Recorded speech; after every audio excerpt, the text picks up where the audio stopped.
உலகில் கடவுளின் தஜுரு விளையாடல்கள், எல்லா கடவுள்களும் நிகழ்த்தும் அற்புதங்கள் என நிறைய விஷயங்களை நாம் கேள்விப்பட்டிருப்போம். புராணங்களில் படித்திருப்போம். ஆனால் நம்முடைய கண் முன்னாலே நம்முடைய தமிழ்நாட்டில் நாள்தோறும் நடந்து கொண்டிருக்கும் அதிசயங்கள் பற்றி நாம் அறிந்து கொள்ளாமலே இருக்கிறோம். அதிலும் ஒரே ஊரில் ஒன்றல்ல, இரண்டல்ல, 5 அபூர்வ அதிசயங்கள் நாள்தோறும் நடந்து கொண்டிருக்கின்றன. அதை கேட்டால் உங்களால் நம்பவும் முடியாது, நம்பாமல் இருக்கவும் முடியாது. அதில் சில விஷயங்களை சிவபெருமானே நேரில் வந்து நிகழ்த்துவதாக நம்பப்படுகிறது.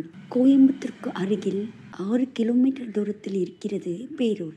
இந்த பேரூரில் பெரிய சிவன் கோவில் ஒன்று உண்டு.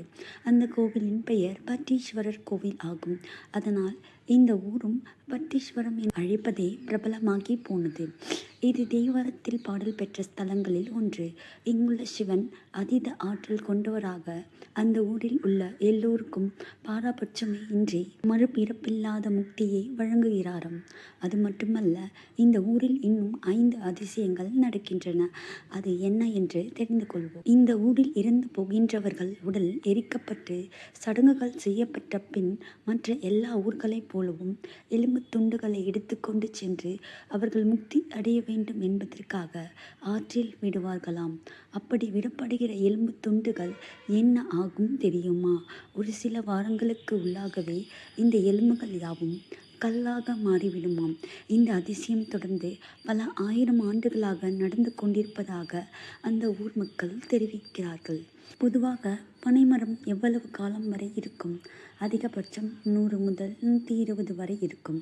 ஆனால் இந்த பட்டீஸ்வரம் கோவிலில் உள்ள பனைமரம் பல 100 ஆண்டுகளாக ஒரு பனைமரம் மட்டுமே இருக்கிறதாம். அதுவும் இளமையாகவே இருக்கிறதாம்.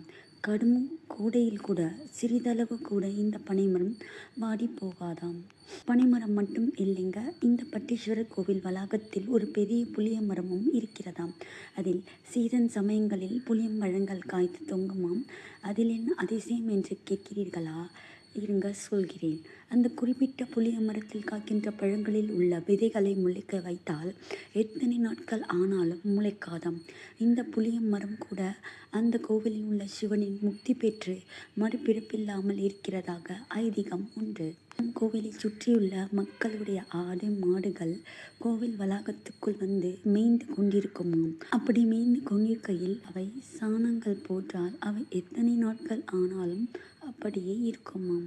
கோடை காலத்தில் அவை காய்ந்து போகுமே தவிர மழை மற்றும் குளிர் சமயங்களில் அல்லது ஈரமாக இருக்கும் சமயங்களில் அந்த சாணங்கள் புழுத்து போகவே போகாதாம். அந்த சாணங்களில் புழு உற்பத்தி ஆகாதாம். 5வது அதிசயம் கேட்டால் உங்கள் உடலெல்லாம் வைத்து போகும். இந்த பேரூரில் உயிரினங்கள் மற்றும் மனிதர்கள் யார் இறந்து போனாலும் அவர்களுடைய வலது காது தூக்கியபடி இருக்குமாம். இறப்பவர்கள் எல்லோருக்கும் எப்படி ஆகும் என்று நீங்கள் கேட்கலாம். ஆனால் காலம் காலமாக இந்த ஊரில் இறப்பவர்கள் எல்லோருடைய வலது காதும் தூக்கியபடிதான் இறந்து போவார்களாம். இதற்கான காரணம் என்னவென்று தெரியவில்லை. ஆனால் இந்த ஊரில் இறந்து போகின்றவர்கள் அனைவரும் மறுபிறப்பில்லாத முக்தியை அடைவார்களாம். ஏனென்றால் இறந்து போகின்றவர்களின் காதில் சிவபெருமானே நேரடியாக வந்து நமச்சிவாய் என்று சொல்லி மறுபிறப்பு இல்லா முக்தியை வழங்குகிறாராம். காமதேனுவின் புதல்வையான பட்டி பூசித்த தலம் என்பதும் சம்பந்தருக்கு இறைவன் முத்துப்பந்தல் அருளிய தலம் என்பதும் ஐதீகம். தேவார பாடல் பெற்ற தலங்களில் சோழநாடு, காவிரி தென்கரை தலங்களில் அமைந்துள்ளன. காமதேனுவின் புதல்வியருள் பட்டி பூசித்தது ஆதலால் இத்தலம் பட்டீஸ்வரம் என்னும் பெயர் பெற்றது. இத்தலத்தில் அம்பிகை தவம் செய்ததால் தேவி வனம் என்றும் கூறுவர்.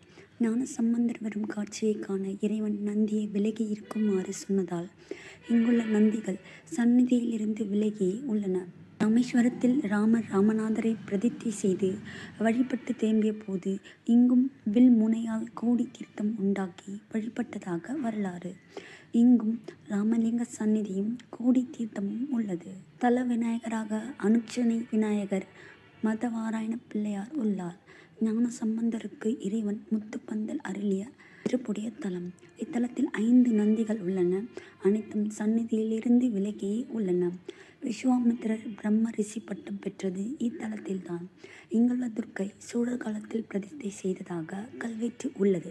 ஆனி திங்கள் முதல் நாளில் ஞானசம்பந்தர் முத்துப்பந்தல் பெற்ற திருவிழா நடைபெறுகிறது. இத்தல புராணம் சமஸ்கிருதத்தில் உள்ளது. இது தமிழில் உரைநடையில் பட்டீஸ்வரர் மான்மியம் என்னும் பெயரில் மொழிபெயர்க்கப்பட்டுள்ளது. இக்கோவில் கோவிந்த தீட்சிதரால் போற்றப்பட்டது என்பதை இக்கோவிலில் உள்ள கல்வெட்டுக்கள் மூலமாக அறியலாம்.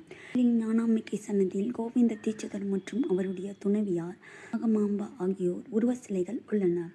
6 அடி உயரமுடைய நின்ற நிலையிலான அவருடைய உருவச்சிலையில் நின்ற நிலையில் வணங்கும் கோலத்தில் காணப்படுகிறார். அவருடைய துணைவியார் சிலை 5½ அடி உயரமாகும். பட்டீஸ்வரம், திருப்புன்கூர், திருப்பூந்துருத்தி ஆகிய தலங்களில் நந்தி சந்நிதிக்கு எதிரே நிற்காமல் சற்றே விலகி இருக்கிறதே தவிர திரும்பி இருக்கவில்லை. ஈஸ்வரம் கோவிலில் கிழக்கு வாயில், தெற்கு வாயில், வடக்கு வாயில் ஆகிய 3 வாயில்கள் பயன்பாட்டில் உள்ளன. கிழக்கு வாயிலில் உள்ளே ராஜகோபுரத்தின் வழியே வந்தால் நந்தியை கடந்து உள்ளே பட்டீஸ்வரர் கோயிலுக்கு நேரடியாக வரலாம். உள்ளே செல்லும் பொழுது இடதுபுறம் துர்க்கையம்மன் சந்நிதி உள்ளது. தெற்கு வாயிலின் வழியே வந்தால் முதலில் கோயில் குளத்தை காண முடியும். வடக்கு வாயிலின் வழியே ராஜகோபுரத்தை கடந்து உள்ளே வந்தால் தஞ்சை நாயக்க மன்னர்களால் கட்ட